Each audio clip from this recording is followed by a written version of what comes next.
శుభమస్తు అండి. శ్రీ పరాభవనామ సంవత్సర ఉగాది శుభాశిస్సులందరికీ. ఈ సంవత్సరంలో ముఖ్యంగా సింహరాశి వారికి గ్రహ పరిస్థితులు ఎలా ఉండబోతున్నాయి, ఆదాయ వ్యయాలు ఎలా ఉంటాయని విపులంగా పరిశీలిద్దాం. అంటే రాజపూజ్యం, అవమానము, ఆదాయము, వ్యయమని కందాయ ఫలాలు అంటారు. అవి ముందుగా చూద్దాం.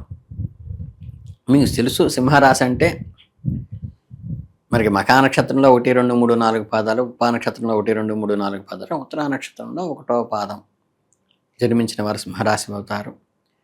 అలాగే పేరులో మొదటి అక్షరం మా, మీ, ము, మే, మో, టా, టీ, టు, టే అనే అక్షరాలతో ఏది ఉన్నా కూడా మీకు సింహరాశి జాతకులుగా వస్తారు. అంటే నక్షత్ర పాదాన్ని బట్టి పేరు పెట్టి ఉంటే చిన్నప్పుడు సింహరాశి వారి ఆదాయం 5 ఉంటే వ్యయం కూడా 5 ఉంది.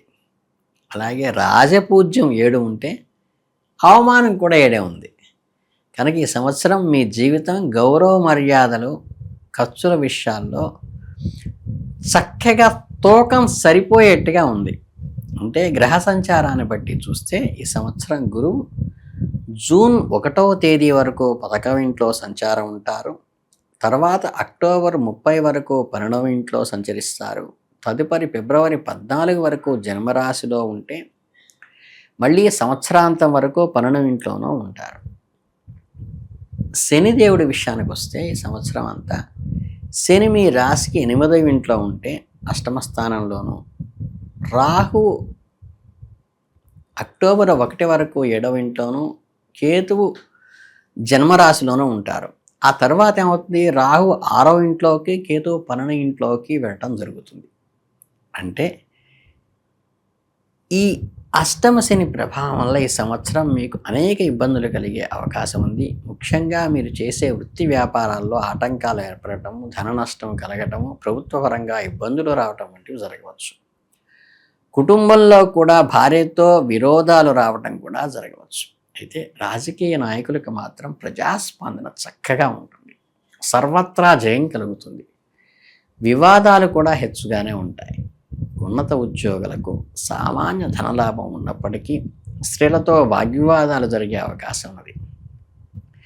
సామాన్య ఉద్యోగులకు ప్రయత్న కార్యసిద్ధి, సోదర ప్రేమ లభిస్తుంది, స్వల్ప అనారోగ్యం వేధిస్తుంది. ధన వ్యయము, మనోవ్యాకులత ఉంటుంది. దానికి తోడు అభిమానులు పెరుగుతారు.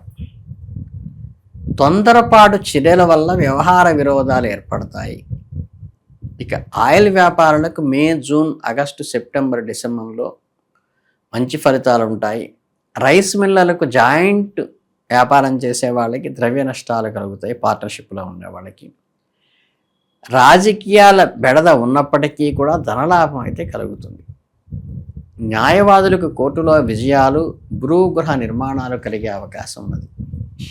ఈ సంవత్సరాన్ని 2 భాగాలుగా విభజించినట్లయితే ఫలితాలు విశ్లేషిస్తే ప్రథమార్థంలో సుమారుగా జనవరి నుండి జూన్ వరకు సింహరాశి వారికి మిశ్రమ ఫలితాలు గోచరిస్తాయి. సంవత్సర ఆరంభంలో బంధుమిత్రులతో విరోధాలు హెచ్చుగా ఉండే అవకాశం ఉంది. దీనివల్ల మానసిక బాధలు కలుగుతాయి. అలాగే ధనపరమైన అప్పులు చేయాల్సి రావచ్చు. కుటుంబ చిక్కులు, రుణ బాధలు ఉన్నప్పటికీ కీర్తికి, సన్మానానికి కొదవ ఉండదు. మంచి పదవులు అలంకరించే యోగం కూడా ఉన్నది. ఫిబ్రవరి మాసంలో దూర ప్రయాణాలు ఎక్కువగా ఉంటాయి. మీరు నమ్మిన వారే మిమ్మల్ని మోసం చేసే అవకాశం ఉన్నది.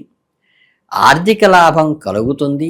విద్యార్థుల పట్టుదలతో చదివితే మంచి కలుగుతుంది. మార్చి నెలలో ఎన్నాళ్ళ నుంచో పెండింగ్లో ఉన్న పనులు కూడా పూర్తవుతాయి. దీనివల్ల మీకు అధిక సంతోషం కలుగుతుంది. అంటే విందు వినోదాలు, జీవితంలో ఘన విజయాలు సాధించే అవకాశం ఉన్నది. కొన్ని ఆకస్మికమైన నష్టయోగాలు ఉన్నప్పటికీ కూడా వృత్తిలో మాత్రం విశేషమైన లాభాలు సాధిస్తాయి. శ్రమ ఎక్కువగా ఉన్న ఫలితం ఫ్రూట్ఫుల్గా ఉంటుంది. కాబట్టి పెద్దల సలహాలు తీసుకోవడం మంచిది. జూన్ నెలలో మితిమీరిన ఆలోచనలు అనారోగ్య బాధలు కలిగిస్తాయి. నమ్ముకున్న వారి చేతిలోనే మోసపోయే అవకాశం ఉన్నది. కాబట్టి 1కి 4 సార్లు మీకుగా మీ మనస్సాక్షి చెప్పిన దాన్ని వినండి తప్పితే పరాయి వాడు చెప్పింది వినబాక. మొత్తంగా ప్రథమార్థంలో జాగ్రత్తగా, ధైర్యంగా 2 అంటే జాగ్రత్త ఉండాలి, కేర్ ఉండాలి, చక్కగా ధైర్యంగా ముందుకు వెళ్ళే లక్షణం కూడా ఉండాలి. ఇక సంవత్సరం ద్వితీయార్థానికి వచ్చేసరికి ఏంటంటే, అంటే జూలై నుంచి జనవరి, ఫిబ్రవరి దాకా వచ్చేసరికి జూలై నెలలో వ్యాపార లాభం వాణిజ్యాన్ని కంపిస్తుంది. సాహస కార్యాలు చేస్తారు. నూతన వస్త్రధారణ, గౌరవము, దైవ దర్శనాలు కలుగుతాయి. అధిక శ్రమతో పూర్తవుతాయి. ఆగస్టు నెలలో దాదాపు అన్ని విషయాల్లోనూ కొంత అడ్డం తగిలినట్టుగా అనిపిస్తుంది. ఆర్థిక స్తోమత కొంచెం తగ్గినట్టుగా అనిపిస్తుంది. అంటే కొంత వెసులుబాటు దొరకదు. ఈ సమయంలో సంతాన విషయంపై చర్చలు, ధనాన్వేషణలు జరుగుతాయి. ఇక సెప్టెంబర్ నెలలో వ్యాపారస్తులకి స్వల్పంగా లాభాలు వస్తాయి. శుభకార్య ఆలోచనలు కూడా నెరవేరుతాయి. కోర్టు సంబంధ వైరాలు చక్కగా ఒక కొలిక్కి వచ్చే అవకాశం ఉంది. అలాగే అక్టోబర్ నెలలో దైవ, బ్రాహ్మణ, గురు భక్తి పెరుగుతుంది. రుణదాతలకు అంటే రుణం ఇచ్చిన వాళ్ళకి ఆగ్రహానికి మనం గురయ్యే అవకాశం ఉంది. వ్యయప్రయాసలతో కొంచెం శ్రమ పడతారు. అందుకని ఈ బడ్జెట్ మేనేజ్మెంట్ చాలా ముఖ్యం. నవంబర్ నెలకు వచ్చేసరికి ఏంటంటే కీటకాల వల్ల అనారోగ్యం సంభవించే అవకాశం ఉంది. మీ నైపుణ్యాన్ని, కార్యనిర్వహణ సామర్థ్యాలను మంచి అవకాశాలు లభిస్తాయి. గతంలో ఆగిపోయిన పనులకు శాశ్వత పరిష్కారం లభిస్తుంది. డిసెంబర్ నెలలో మీరు చేసే పనులు కొంతవరకు లాభిస్తాయి. కుటుంబ వ్యవహారాల్లో ఆలోచించి నిర్ణయం తీసుకోవాల్సిన అవసరం ఉంది. మిశ్రమ ధనలాభము, మిశ్రమ సౌఖ్యత కూడా కలుగుతుంది. అంటే ముఖ్యంగా ప్రధానంగా ఈ రాశి వారికి 1, 3, 6, 8, 9 అదృష్ట సంఖ్యలు కాగా ఆదివారం నాడు, మంగళవారం నాడు, శుక్రవారం నాడు, సోమవారం నాడు, శనివారం కూడా అదృష్టవారాలుగా ఉన్నాయి. ఈ సంవత్సరం మీరు పాటించవలసిన పరిహారాల విషయానికి వస్తే ఆదివారం నాడు నవగ్రహ పూజ చేయటం, నవగ్రహ స్తోత్రం నిత్యం పారాయణ చేసుకోవడం కూడా మంచిది. గణపతి హోమం చేసుకుంటే చాలా ప్రశస్తంగా కలిసి వస్తుంది. లేదా గణపతి ఓం గం గణపతయే నమః అనుకోండి. లేదా ఓం శ్రీం గ్లౌం గం గం గణపతయే నమః అని చేసుకోవచ్చు. అలాగే సోమవారం నాడు ముత్తైదువులకు పసుపు కుంకుమలు, చీర ఇవ్వటం ద్వారా చాలా శుభప్రదంగా కలుగుతుంది. ఏ పుణ్యస్త్రీ అయినా ఇంటికి వస్తే చక్కగా పసుపు కుంకాలు పెట్టి పంపించండి. ఆదివారం నాడు గోవును పూజించండి. మీ ఇలవేలిపోయిన గ్రామ దేవతలు ఉంటే చక్కగా వెళ్ళి పూజ అర్చన చేయించుకుని రండి. పొంగళ్ళు పొంగించుకుని రండి అక్కడ. అలాగే శుక్రవారం నాడు దేవీ పూజ చేయటము, అష్టలక్ష్మి టెంపుల్కి దగ్గరలో ఉంటే వెళ్ళి చూసి రావటము, పూటాలు సమర్పించడం కూడా మంచిది.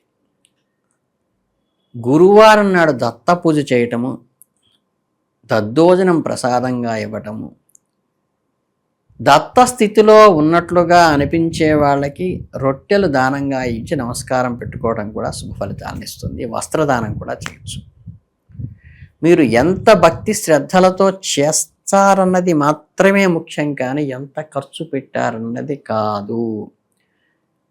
దయచేసి వేలు ఖర్చు పెట్టి ఆర్థికంగా ఇబ్బంది పడద్దు. మీ స్వశక్తిని నమ్ముకోండి. మీరు అర్చించే మీ ఇలవేల్పు దైవాన్ని నమ్ముకోండి. నిత్యార్చన చేసుకునే స్వామివారికి ఆర్ద్రతగా మీలోని భావాలు చెప్పండి. ఏ నరుడిని ఆశ్రయించాల్సిన అవసరం లేదు పరిహారాల కోసం. కనుక ఆరోగ్యము, ఐశ్వర్యము, సకల విజయాలు కూడా ఈ సింహరాశి వారికి ఈ సంవత్సరం అద్భుతంగా ఉండాలని మనస్ఫూర్తిగా ఆశీర్వదిస్తూ శుభమస్తు.